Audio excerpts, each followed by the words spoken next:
The Congress of South African Trade Unions is scheduled to convene a media briefing this morning. The briefing will communicate the outcomes of Cosatu's ordinary three-day Central Executive Committee meeting. For more on this, let's now bring in SABC News reporter Katlego. Legodi. Katlego, thank you so much for your time. Talk to us. What can we expect from this briefing?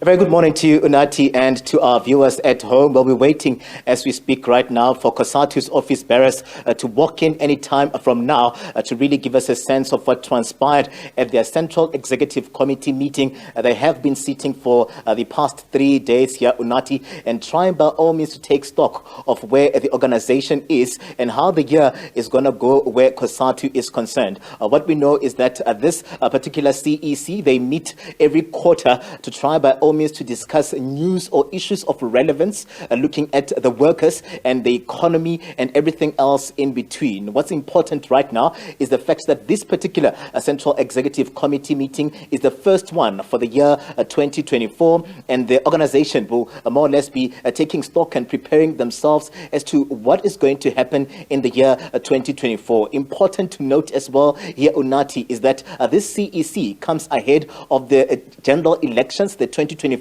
general elections that are going to sit on May the 29th, and this is going to be discussed, and we'll hear how Cosatu is going to be playing a role in this particular regard. Not forgetting as well that Cosatu is part of the tripartite alliance together with the ANC and the SACP, so we're expecting to see them just giving us a sense of how they're going to support the alliance partners as we go into the general elections. Also, this coming through at a time, Unati, when we know very well that there was the State of the Nation address presented by President Cyril Ramaphosa, and we know very well that we've been taking stock of what has been happening 30 years later where we find ourselves, and we know that Cosatu will also be taking stock of what came out of that State of the Nation address, also looking at what came out of a budget by the Minister Godongwana, who also more or less touched on the workers and how then they're going to be accommodated in the 2024 budget. Well, I can tell you here for free this morning, Unati,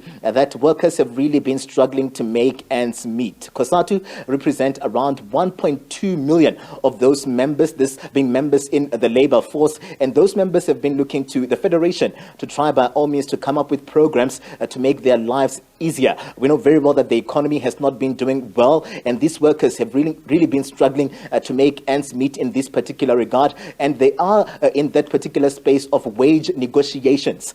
So as the year starts, we'll be expecting to hear how those in the private sector are going to be accommodated by Cosatu going into the wage negotiations 2024. So there's a lot that we're expecting to be discussed by the Cosatu office bearers here. They're going to be taking stock of issues of load shedding, the state of SOEs as well. We know very well that they've not been doing well, looking at expecting to see the CEO of Eskom stepping in. There have been developments as well at Transnet just yesterday, seeing the installment of the new CEO that will take over there, Ms. Phillips. So we're expecting to see how Cosatu is going to take stock and give us a sense of their understanding and how they are receiving some of these developments in the country.